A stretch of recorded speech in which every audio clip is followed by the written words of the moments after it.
Welcome everyone to another CDM session. You've probably heard about CDM ad nauseam already. So for those who were at the earlier session by Nick Mauger from JP Morgan, I apologize in advance because a lot of what I'm going to talk about he already presented. And in addition to that, he probably did a much better sales job than I will ever do. But without further ado, I want to talk to you about a guide to integrating the common domain model and digital regulatory reporting. In this session, you will learn how you can start integrating CDM within your organization and benefit from its practical application, such as ISDA's DRR, but obviously it's not the only one. I'm going to go very quickly through that slide. If you're here, you probably know about it already, but what is CDM and DRR and why it matters? CDM, a standardized representation of financial products, trades, and their lifecycle events. And importantly, it's distributed as executable code. You can think of it as a new operating system to support the smooth functioning of financial markets. Those markets are operated by a complex web of participants, and they all need to talk to each other about what they transact with each other. So you have investment firms, market infrastructure firms, regulators, etc. And they all need that common language. So that's what the CDM is. And among the three benefits, promote interoperability, foster innovation, and facilitate regulatory oversight. That's where digital regulatory reporting sits. And effectively, it allows an alignment between regulators and market participants to meet regulatory goals efficiently.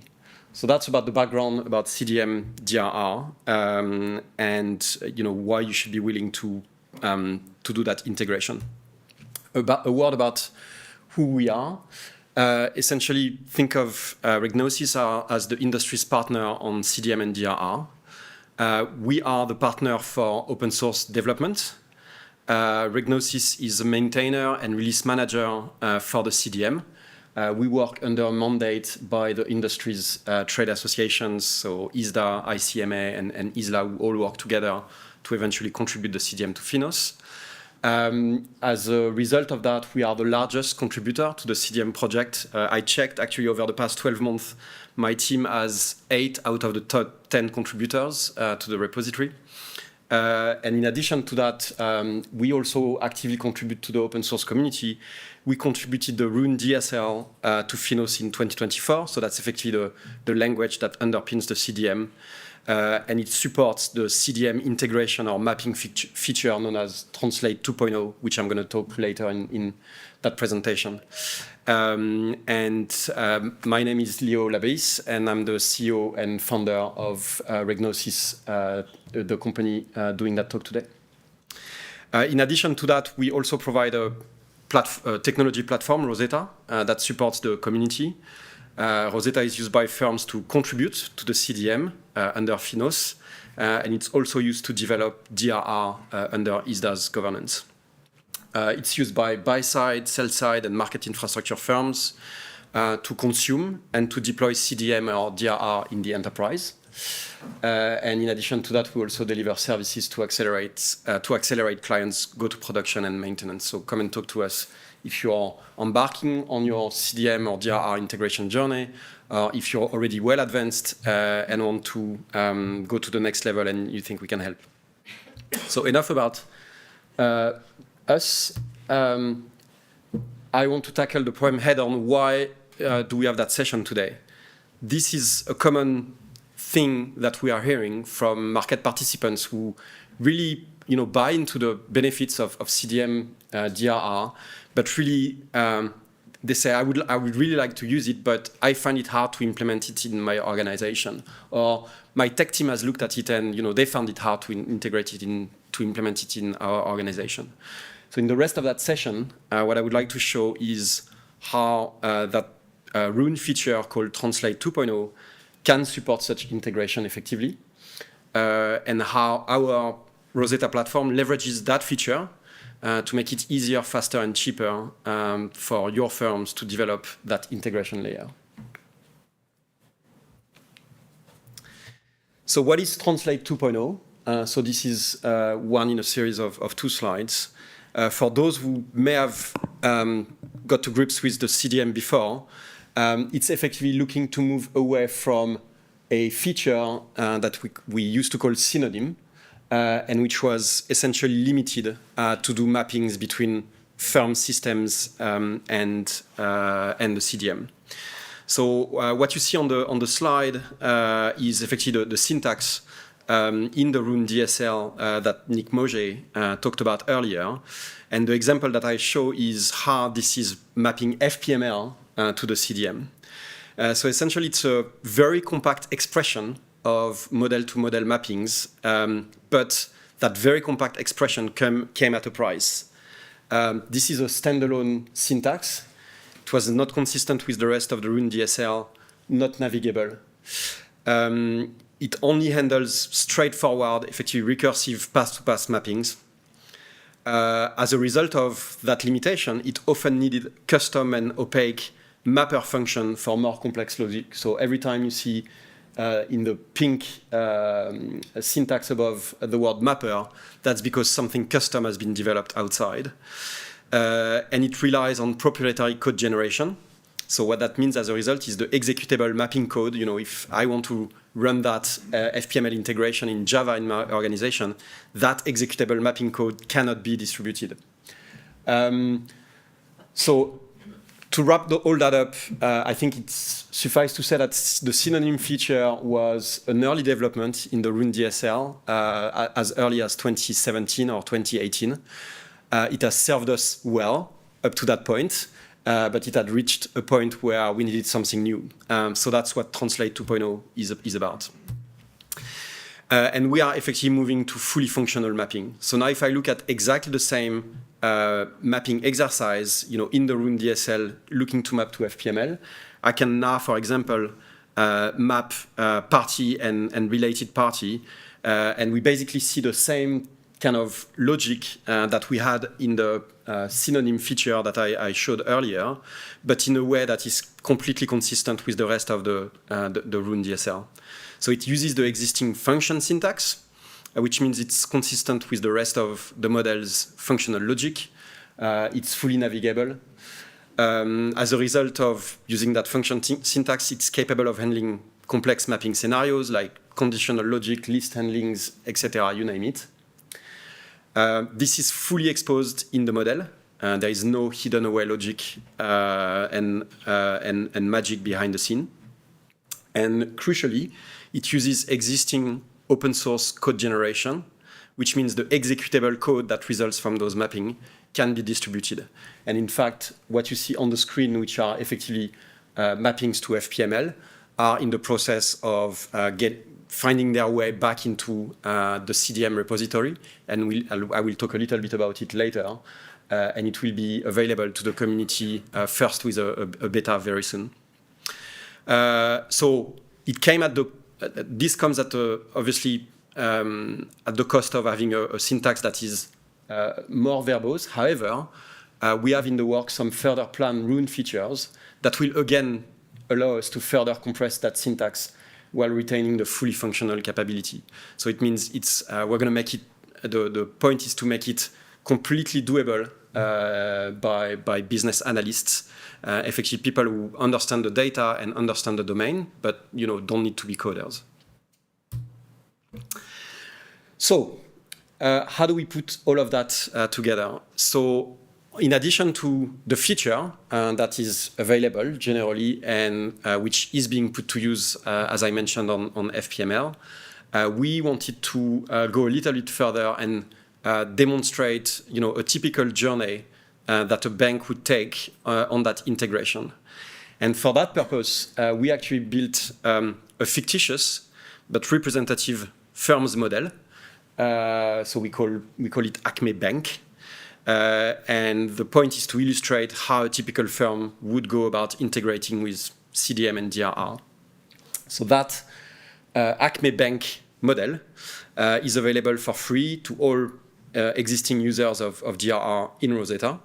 And it's also accessible on GitHub upon request. And in effect, the Acme model is an extension of CDM and DRR. So it exactly represents how a firm would go about, okay, I want to integrate that within my enterprise. I'm going to build my own private extension. I'm going to follow the Acme Bank model. So Acme Bank illustrates how we are putting those mappings in action using ingestion. So just a quick word, all of those, the material, the slides will be distributed. There is nothing proprietary about any of this. So if you're wondering whether you're going to get access to that, don't worry, we will distribute them later on. So what you see on the screen is effectively putting Acme Bank in the Rosetta application.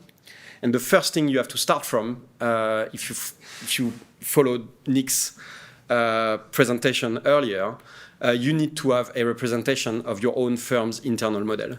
So that's the thing that you see in the top right corner of the screen.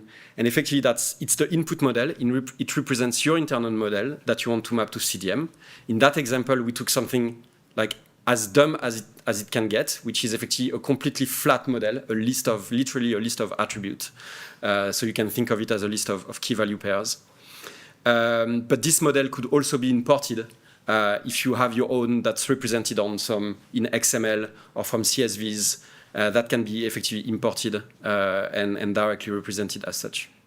Now the user uses the editor. They develop the functional mappings in the Rune DSL in the way, in the syntax that was demonstrated earlier.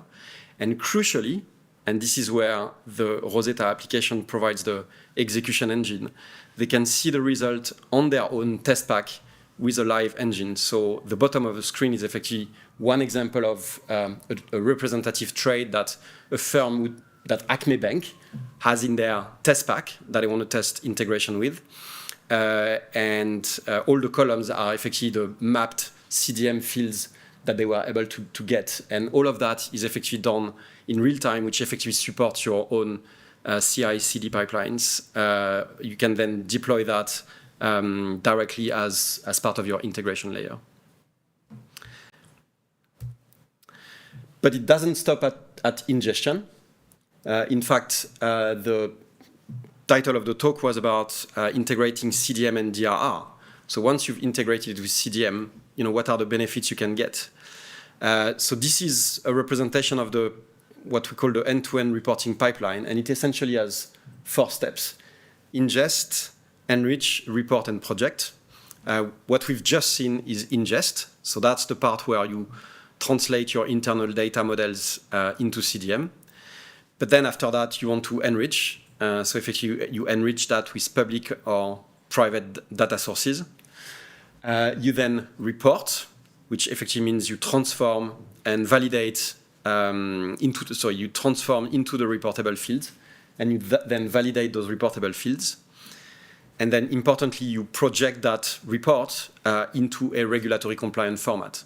So for trade reporting, obviously, one jurisdiction after another, they're all moving to the ISO 20022.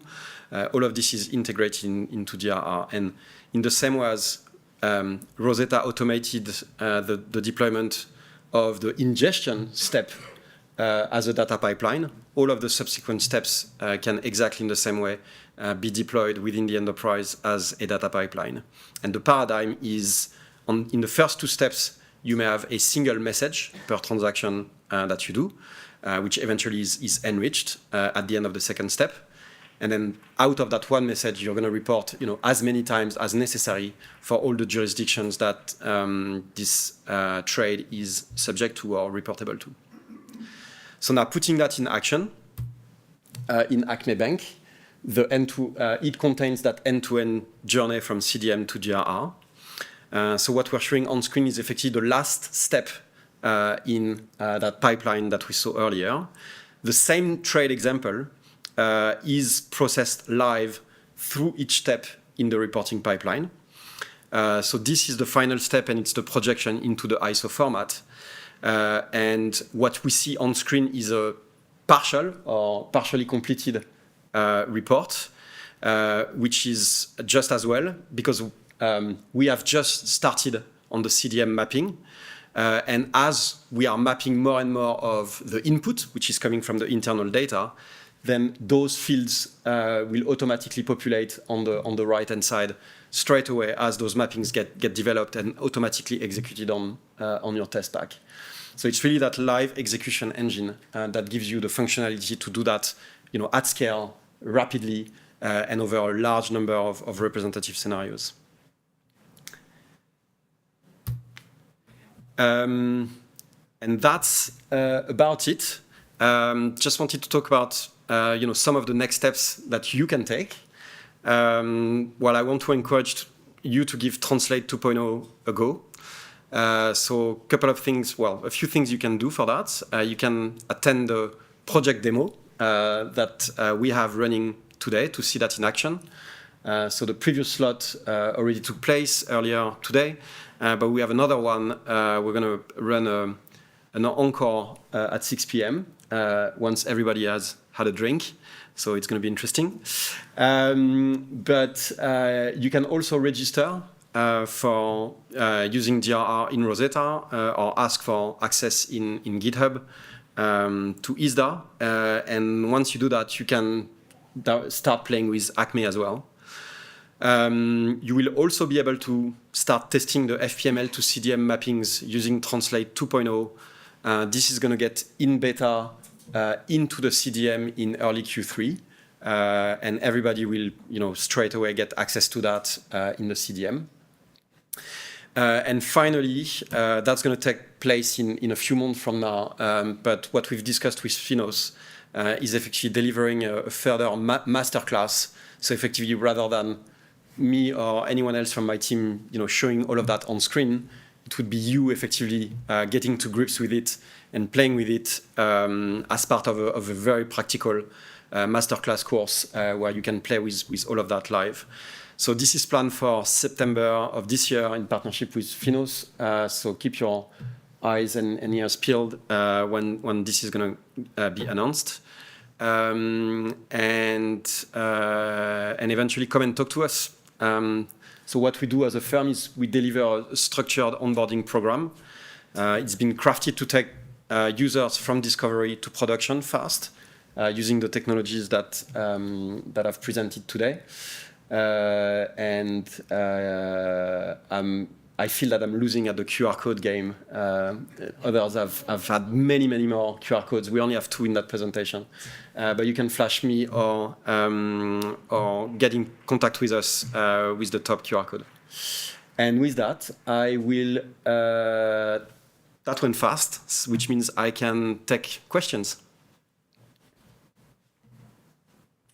Who do we email to get access to the GitHub? Who do we email to get access to GitHub? So the email address is actually CDMDR. yes, CDMDR, exactly, cdmdr@isda.org. Yes, and if your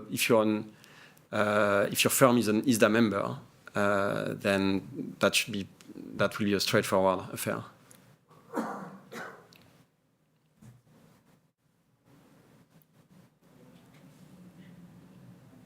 Yes. I always have questions. On the CDM platform, I noticed there are lots of various use cases. For example, how to map confirmation event, various products.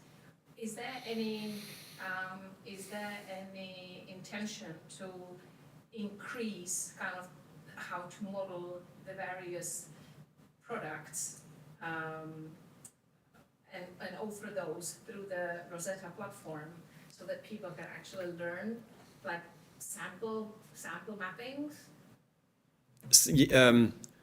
So yes. So as part of open sourcing the translation to FPML, then all of the products that are represented, so effectively all the OTC derivatives that are available in FPML come as test packs in the CDM that demonstrate that ingestion from that FPML trade to CDM.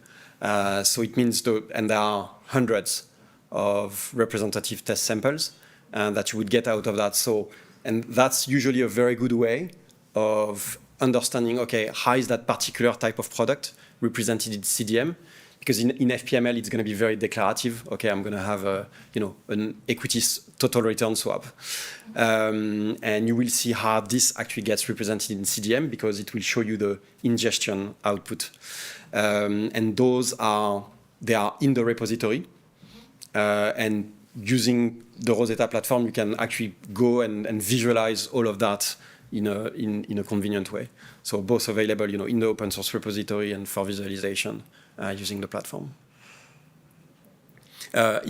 Sorry, I said FPML, so obviously that covers OTC, but there are other types of transactions. So we have repos, we have securities lending trades, and that are obviously they are not in FPML, but we've taken representative like simple trade samples, usually modeled as like flat files, and shown how they get ingested into CDM as well. Interesting that you said securities lending because that's kind of tying into my previous question. Yeah. So how is it currently? So are we able to map CDM, the securities financing transactions to the CDM? However, there is not the DRR element to it, right? Is that my understanding? Yeah. You can map that to CDM, but at the moment, DRR does not only covers the trade reporting rewrites. Yeah. So it doesn't cover your SFTR and or Sect NC1A, but that's what I think you asked the question earlier. That's the extension that is currently being considered by the securities lending folks.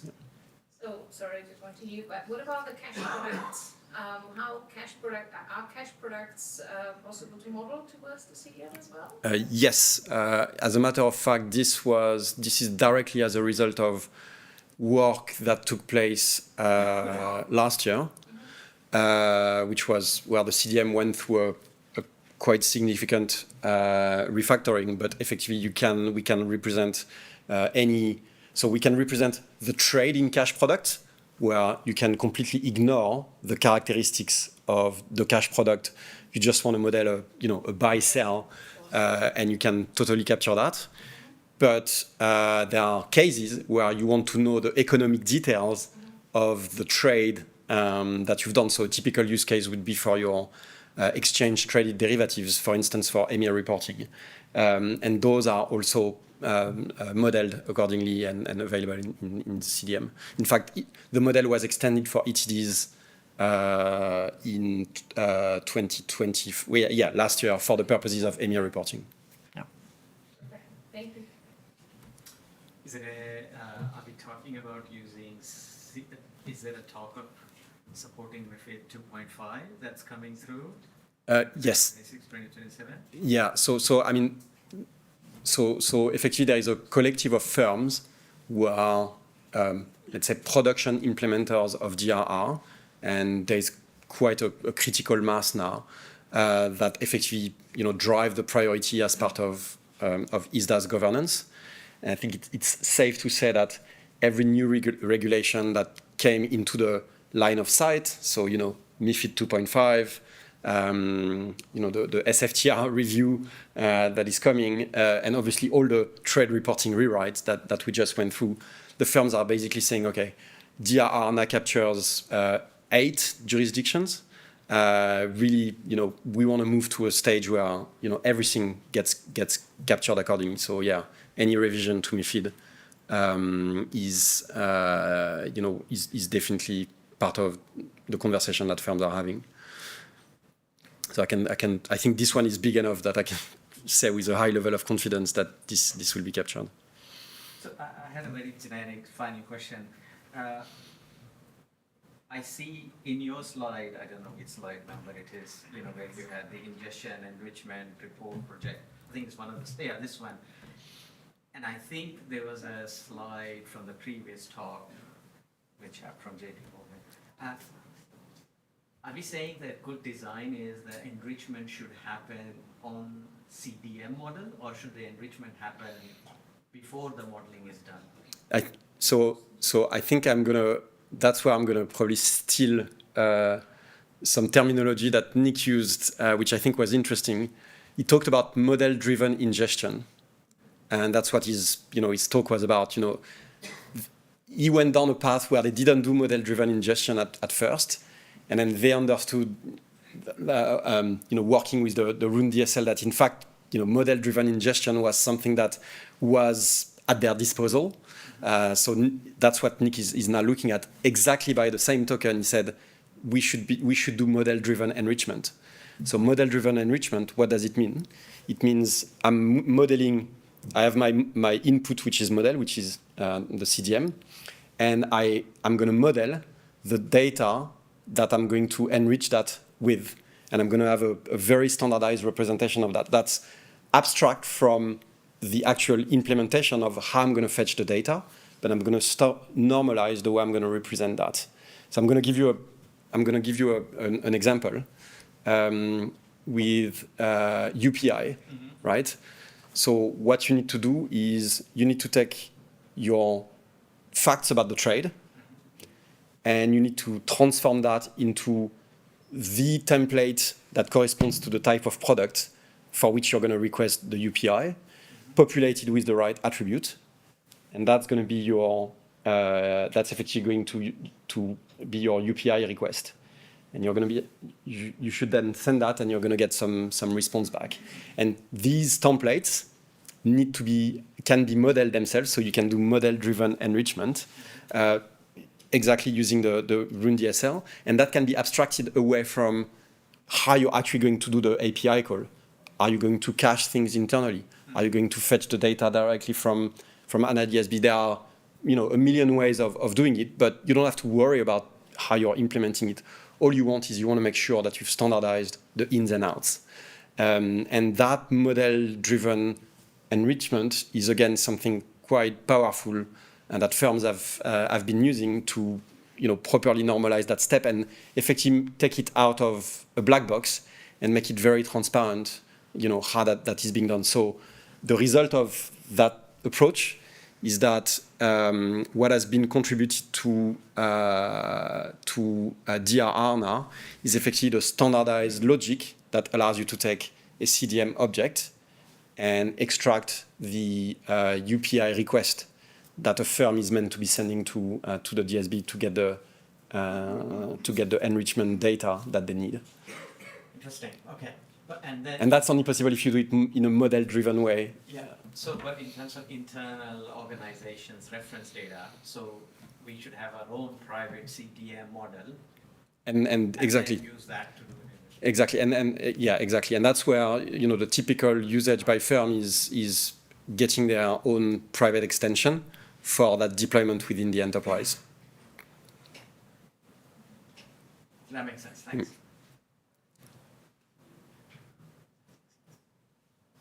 Any other question?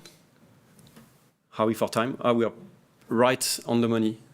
So I'm going to stop there. Thank you very much. And come and talk to us if you have any more questions. Thank you.